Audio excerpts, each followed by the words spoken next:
10th maths 3rd chapter பயிற்சி 3.19 9th some பார்க்க போகிறோம். சம் பார்க்குறதுக்கு முன்னாடி இது வரைக்கும் நம்ம சேனலை சப்ஸ்கிரைப் பண்ணாதவங்க சப்ஸ்கிரைப் பண்ணி சப்போர்ட் பண்ணுங்கள். என்ன கொஷின் கொடுத்துருக்காங்க பாருங்கள். ஏன்ற ஒரு அணி கொடுத்துட்டாங்க.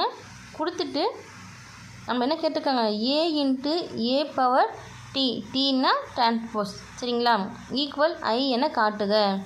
அப்போது ஃபஸ்ட் என்ன பண்ண, ஐன்னா அலகு அணி. அலகு அணி எப்படி இருக்கும், 1 0 0 1 நமக்கு வரணும். இதுதான் அலகு அணி ஐ, சரிங்களா.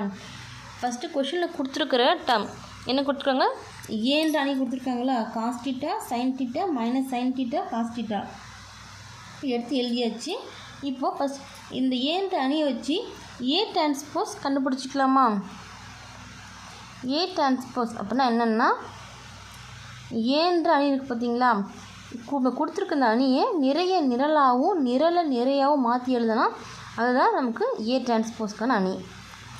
இப்போது காஸ் தீட்டா சைன் தீட்டான்னு இருக்கா, மாற்றி எழுதிக்கலாமா. காஸ் தீட்டா சைன் தீட்டா, அடுத்து இரண்டாவது நிறை minus sine theta cos theta. அப்போ நிறைய நிரலாகவும் நிறையாகவும் மாற்றி எழுதியாச்சு. இல்லை நீங்கள் ஒரு டைரெக்டாக நம்ம எடுத்து பாருங்க, ஏன் பண்ணியிருந்து மாற்றி ஏன் டிரான்ஸ்போஸ் கொண்டு வந்தாச்சு, சரிங்களா.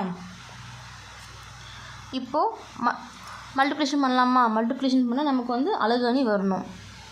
ஏ இன்ட்டு ஏ பவர் டி, ஏன்ற அணி என்ன, cos theta sine theta minus sine theta cos theta into A transpose என்ன கண்டுபிடிச்சிருக்கோம், cos theta minus sine theta cos theta, சரிங்களா.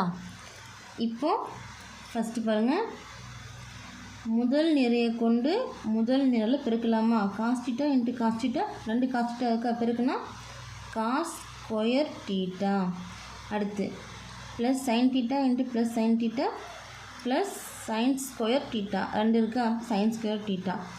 அடுத்து முதல் நிரை கொண்டு இரண்டாவது நிரல் cos theta into minus sine theta, plus into minus ஆயிரும், காஸ் தீட்டா சைன் தீட்டா பிறகுன்னா அதுதான் வரும், cos theta into sine theta.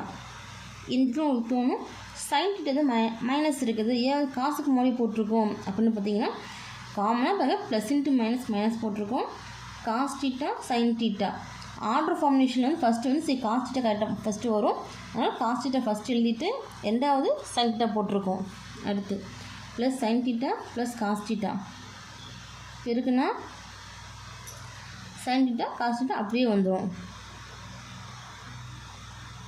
Sine theta into cos theta, இது இந்த புள்ளிக்கான மீனிங் பெருக்கல்னு அர்த்தம், சரிங்களா. சைனை முன்னாடி போடுறதுனாலும் போட்டுக்கலாம், இல்லை காசு முன்னாடி போகிறதுனாலும் போட்டுக்கலாம். இதே ஆர்டர் காம்பினேஷனில் நாங்கள் எங்கேயும் எழுதிக்கிறோம் அப்படின்னு பார்த்தீங்கன்னா, முன்னாடி என்ன வரும், காஸ் தீட்டா வரும் இன்ட்டு சைன் தீட்டான்னு வரும். இப்படி எழுதினாலும் ஒன்று தான், அப்படி எழுதினாலும் ஒன்று தான், சரிங்களா. அடுத்து இரண்டாவது நிறையை கொண்டு முதல் நிரல் minus sine theta into cos theta. அப்போ என்ன வரும், minus sine theta into cos theta அப்படியே வந்துடும். அடுத்து cos theta into sine theta பெருக்குனா cos theta into sine theta அப்படியே வந்துடும். இல்லை இங்கே முன்னே சைன் போட்டிருக்கோமே, இங்கேயும் சைன் போட்டுக்கலாம் அப்படின்னீங்கன்னா இங்கேயும் sine theta into cos theta, 2 டேர்மில் இது வேணாலும் மறுபடியும் போட்டுக்கலாம். அடுத்து இரண்டாவது நிறையை கொண்டு இரண்டாவது நிரல் minus sine theta into minus sine theta, minus plus சைனும் பெருக்குன்னா sine square theta plus cos theta into cos theta cos square theta. இந்த இடத்துல ஒன்று ஞாபகம் வச்சுக்கோங்க. இப்போது cos square theta plus sine square தீட்டாவோட மதிப்பு 1 தான். அதே போல் sine square theta plus cos square தீட்டானாலும் மதிப்பு 1 தான். இப்படி வந்த மதிப்பு 1. இங்கே பாருங்கள், இங்கே minus cos theta into sine theta, இங்கே plus cos theta into sine theta, இப்போ கேன்சல் ஆகிடுமா. Minus sine theta into cos theta plus sine theta into cos theta, அப்போ கேன்சல் ஆகிட்டாமுங்க. என்ன வரும், cos square theta plus sine square தீட்டாவுக்கு பதிலாக மதிப்பு 1ன்னு வரும். 2 டேர்ம் கேன்சல் ஆகிடுச்சு. அப்போ 0 இங்கே நமக்கு 0 ஆகிடும், இங்கே நமக்கு 1 வரும். இப்போது இந்த டேர்ம் வந்து நமக்கு அலகு அணின்னா I. இப்போ கொஷின் என்ன கேட்டிருக்காங்க, A × A பவர் T, அதாவது A டிரான்ஸ்போஸ்ன்னு சொல்லுவாங்க, ஈக்குவல் I. இதுதான் வந்து நம்ம கண்டுபிடிக்க சொல்லி கேட்டிருக்காங்க. கண்டுபிடிச்சாச்சு. ஏன்னா சரிபார்க்கப்பட்டது அப்படின்னு ஃபைனலாக எடுத்து எழுதிக்கோங்க.